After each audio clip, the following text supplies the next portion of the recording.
Hi friends, I'm Felicia. Welcome back to my channel. Yesterday, I put out on Twitter what kind of videos should I film for my channel, and the lovely Rachel from the Shades of Orange said that she would like to see a fall recommendations video, books to read in fall. And so I have come up with a list. It's hardly extensive at all, but I just chose some books that I have read that I think suit the fall mood, and yeah, hopefully you will enjoy them and maybe you'll agree. I don't know. There are some classics that I definitely like to read in fall. I just feel like the weather suits it and I like them. So the first one that I chose is Anne of Green Gables by Ellen Montgomery. Are you surprised? Probably not. Because dear Anne Shirley, bless her, she has a wonderful line about October in here, and it's just, I feel like fall is the right time to read Anne of Green Gables. The next books that I have to recommend to you are all of Jane Austen's books, which include Pride and Prejudice, Sense and Sensibility, Emma, Northanger Abbey, Mansfield Park, and Persuasion. I myself have actually not read all of her books. I've read half of them. But it is my goal to read all of them hopefully soon. But there's just something about her writing that just feels right in fall. I think I'm going to say that about all the books. Then the last classic that I have to recommend is Jane Eyre by Charlotte Bronte. I love Jane Eyre. It's just a beautiful story, and I feel like this is a good book for you to read in fall. Maybe I'll come up with something else to say. The next book that I want to recommend to you to read in fall is My Life in France by Julia Child, assisted by her nephew Paul, forget his last name. I love to read biographies about Julia Child. I don't know why, I just do. And My Life in France is, of course, written by her. And so it's just really interesting. She was a really interesting woman, and she's like, yeah, just kind of inspirational. Some historical fiction books to recommend to you. I like to read historical fiction all the time, but I like to read it in fall. The first book that I want to recommend that is in historical fiction is All the Light We Cannot See by Anthony Doerr. This is just a beautiful book, and just the scope of it over so many years, and how everything ties together, and all of the characters, and just his writing is just beautiful and stunning. So, like, this is a book that you could sit and read for hours. Curl up with a cup of tea and this book and you're good to go. The next book that I want to recommend to you is the Guernsey Literary and Potato Peel Pie Society. The title is so long, it just always trips me up. And that's by Marianne Schaefer and Annie Barrows. I read that book last month and I just adored it. The characters were wonderful, the setting was wonderful, the way it was written was wonderful. It's written as letters between all of the characters, and it's just so stunning, and it just has this feeling of, like, the setting and the atmosphere of it just draws you in. I love it, and I want everyone else to read it, so yeah. The next book that I want to recommend is The Ghost Bride by Yang Zi Cho, and that one, I listened to that one on audio, and it's narrated by the author, which is really cool, and I am glad that I listened to that on audio because it has so many Chinese names that I wouldn't know how to pronounce properly, and hearing her say them was definitely helpful.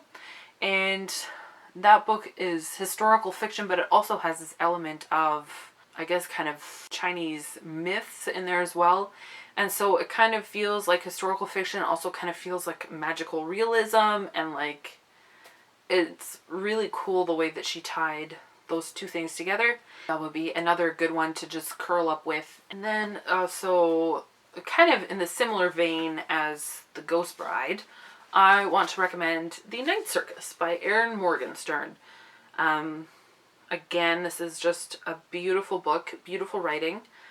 I love the characters, and this is kind of a slow burning plot that is more character driven, but there's still, the plot still moves forward, and it's interesting to see how everything comes together at the end.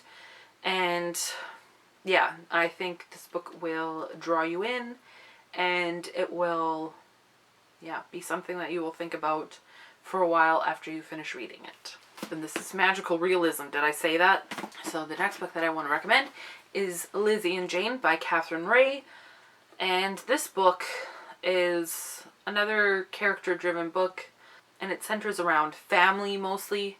And I just thought it was a great book. It was funny and touching and sad, and yeah, it just had lots of things going on, and most of them are good. And it kind of centers around food as well, and there's just something about food.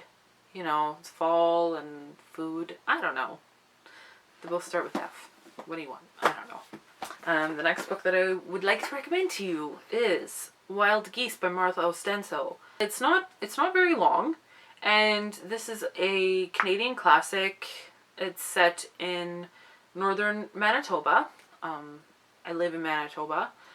Not northern Manitoba, but I have relatives that live in the area close to where this book was set. There's just something so atmospheric about this book, and either fall or winter actually would be good. It's not a happy book. This is not a happy book. If you're looking for something a little bit darker themes, I would recommend this one. There's very serious issues that are dealt with in here. There's kind of dysfunctional family-ness going on. And yeah, it's just a little bit darker, but it's just very good, very, very good writing. And yes, I would like you to read this, please, so I can have someone to talk about it with. The next book that I would like to recommend to you is Room by Emma Donoghue.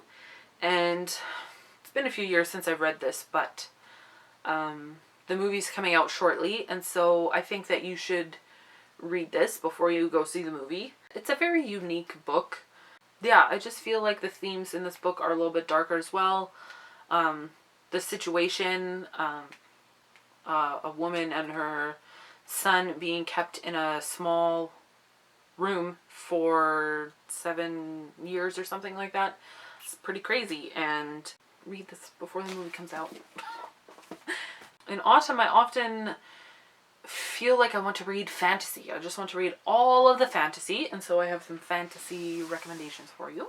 The first series that I would like to recommend to you is the Lord of the Rings trilogy and The Hobbit.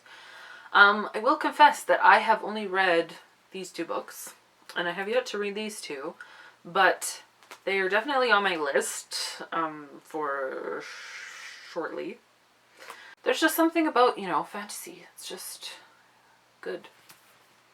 Yeah, so read The Lord of the Rings, because that'll take you till the snow melts. Okay, me. The next series that I want to recommend is the Graceling trilogy. I have only read the first book, and then I am currently reading the second book, and yeah, those books are just a great fantasy series. They're very easy to get into, and so if you've not read tons of fantasy, I haven't read tons of fantasy. It's definitely not my main genre, even though I enjoy it a lot. I haven't read tons of it, but I found the Graceling to be yeah, just a really easy book to get into, and I just flew through it, and so far I'm flying through the second one as well. So yeah, I would recommend those for fantasy fix. And then I want to recommend the Remnant Chronicles so far, which are The Kiss of Deception and The Heart of Betrayal, which I just finished, and oh my goodness. These, again, it's a really addictive series. It's really easy to get into, and I just love the writing and I love the characters, and there's just so many positive things going on in these books. It's just like, just so good. So I would highly recommend that you pick this up this fall. And, well, maybe you don't want to though, because then you have to wait till next summer for the third book, and I don't know if I'm gonna make it, guys. So yeah, so those are kind of my fall recommendations. I mean, a lot of these books you've heard me talk about before, but yeah, I would recommend that you pick one or some of them up, and let me know when you read them, and we can talk about them and how awesome they are. So yeah, I hope you enjoyed this video, and I will see you guys soon in the next one. Bye.